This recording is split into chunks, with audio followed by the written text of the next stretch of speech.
For me, this past year and all that we have experienced together is categorized in my mind as an enduring dilemma.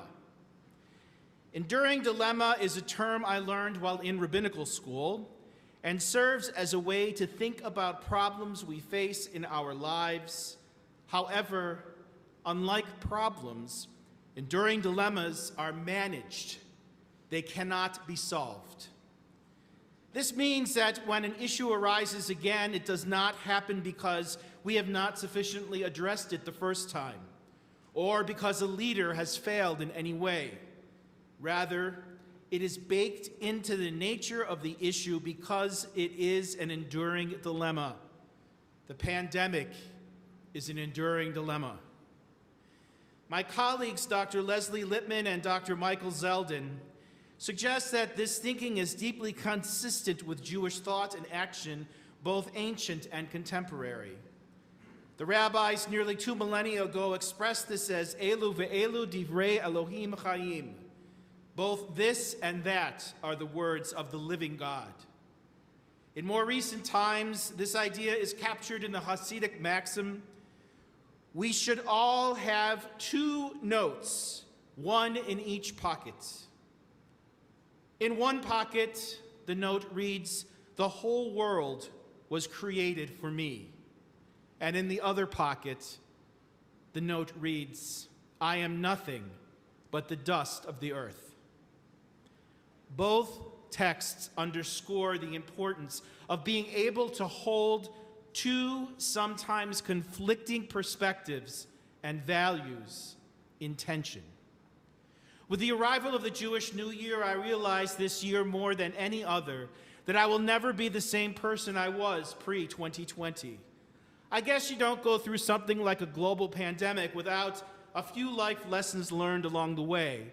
It's also true that it's probably worth pondering on what those life lessons might be, especially at this time of reflection and turning. Here's some of what I am imagining many of us learned. We learned that our homes could be a place of respite. Whatever was going on outside, we strove to make our homes places we wanted to be. For those of us with young children at home, finding actual peace and quiet may have been less attainable. Even so, our dwellings became a place where we could find comfort, where we felt safe, and where we could find previously undiscovered simple joys and happinesses. We learned that whether we like it or not, we are all in this together, masked, of course, and separated by 3 to 6 feet. And our success or failure depends on everyone doing their part. The words essential workers became the phrase of the year during lockdowns and COVID surges. I do hope that we never forget how much we depend on grocery clerks, truck drivers, factory workers, public service employees, teachers, and one another. When one part of the system breaks down, we all suffer. It's important that we all work together for the greater good. We learned that planning is good. Aspirations are great. But the capability to pivot when things do not work out is the key to it all. Plans are going to get ruined, and most of our goals are going to be at least delayed and more likely never realized, at least not in the ways we expected. If we are adaptable, flexible, and we do have the ability then to figure it out. And especially after this past year, we know we can. We figured a lot of stuff out in the last year, and we should be proud of this. We made it. And now we know we can make it through, even when things do not always go our way. Finally, and this is probably the most critical lesson of all this past year, a constant stream of issues were thrown at those of us who are parents and grandparents. We didn't have time to prepare, and we did not have prior experience to draw on. We didn't know how to react. But one thing's for sure certain, our children our grandchildren, they were watching us. How we as parents and grandparents handle adversity has a big impact on how our children will react when life throws them curveballs. This is the greatest lesson we can give them, and perhaps the greatest takeaway from this past year. COVID is just the beginning in a long line of obstacles our children will encounter. We are their greatest teacher in how to handle the challenges of life, and that includes if we or our children were especially struggling, knowing when to reach out to others to ask for support, to ask for help. This is a lesson I surely will never forget. We teach our children how to cope. There is no question that this has been one of the most disruptive moments in our lifetimes. The pandemic upended our lives, our school systems, our jobs, our families, our plans. When things were constantly shifting, we become acutely aware of how little control we have over what happens next. That is, as I said earlier, the message of the Unatana Tokef liturgical poem. Every year we are reminded of the truth that we are never truly in control and never know what might lie ahead. And psychologically, we can handle that message once a year. It invites humility. I am but dust and ashes, and can help us manage the unexpected bumps in our roads. But most of us are challenged to live in that space for an extended period of time. At the same time, disruptions also offer opportunities. When we're not full-time taxi drivers to children with over-programmed after-school activities, some of us rediscovered family time. Time spent around games or puzzle boards together, time spent learning how to bake challah or cookies or pies together. We discovered long bike rides or walks in the woods with a friend or two, or incredible podcasts that stimulated our minds. For some of us, this was time to take stock and ask ourselves, was I really living the life that I want? Rosh Hashanah and the High Holy Days have come around every year of our lives, but this past year might have been the year that so many more of us actually looked at the trajectory of our lives, evaluated what is working and what is not. And this kind of introspection did not just take place at an individual level. There are debates in our wider society, our nation, as we ask important questions about whether we've been on a path that allows us all to thrive and reach our potential. As an illustration of the many kinds of transformative change being inspired, or at least dreamed of in this moment, take the research from the Pardee Center for the Study of the Longer Range Future at Boston University.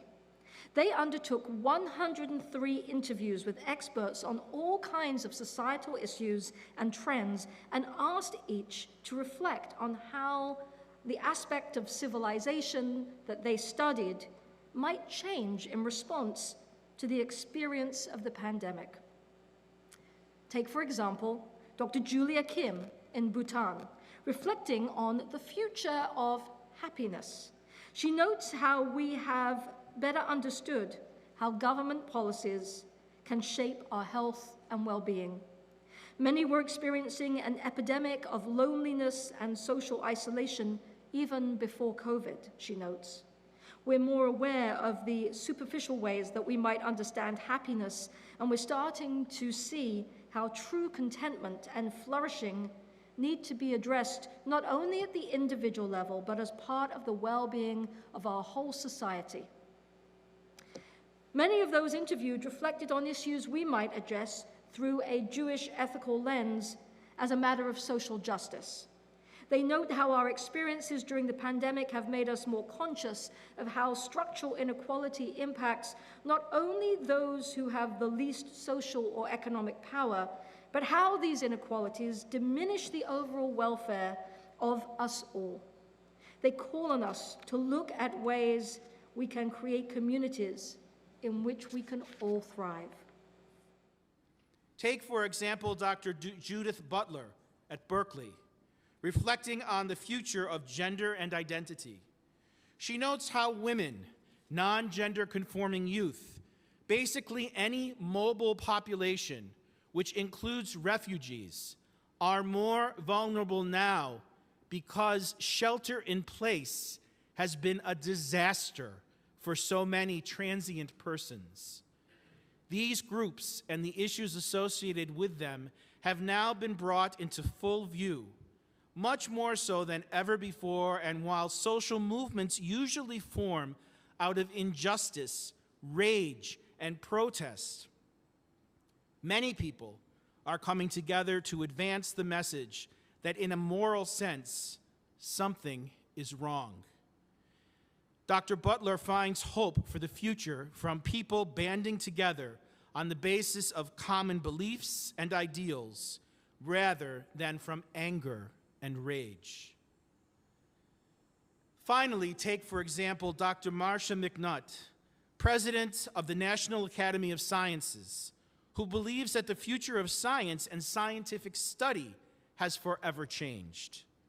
Science will be much more inclusive.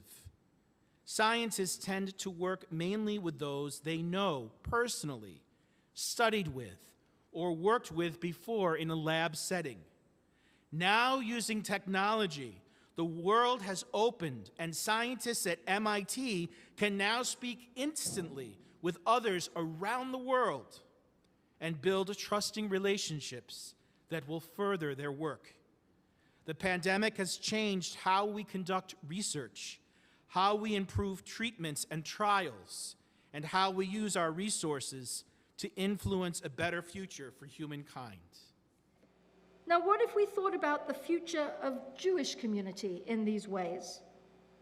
To be sure, Judaism has an incredible spiritual toolbox that provides ways for us to prioritize a deeper kind of well-being over the superficial, fleeting experiences that we sometimes confuse as the source of happiness. And the Religious Action Center of the Reform Movement is continuing to build capacity to help individuals and congregations apply Jewish ethics and values to the ways that we make our voices heard as citizens campaigning on issues that we care about. How might we make these compelling aspects of Jewish values more central to how we all live our Judaism? What about Jewish congregational life? We spent a year and a half letting go of old assumptions and experimenting with new approaches. What do we most want our children to learn in Jewish education? Not only the stories and the rituals of our heritage, but spiritual tools to help them thrive in life. Why do we come together in prayer?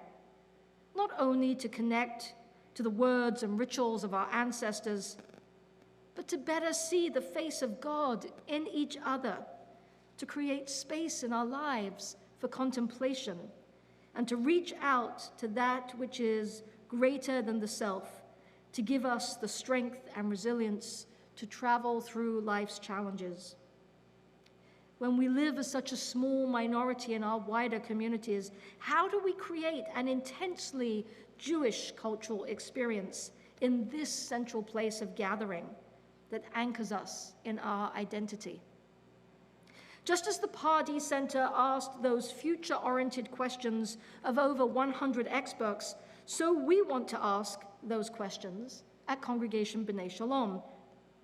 We do not know how the coming year will unfold, but we are launching Project EnVision to begin to imagine and to wish for an even better Jewish future together.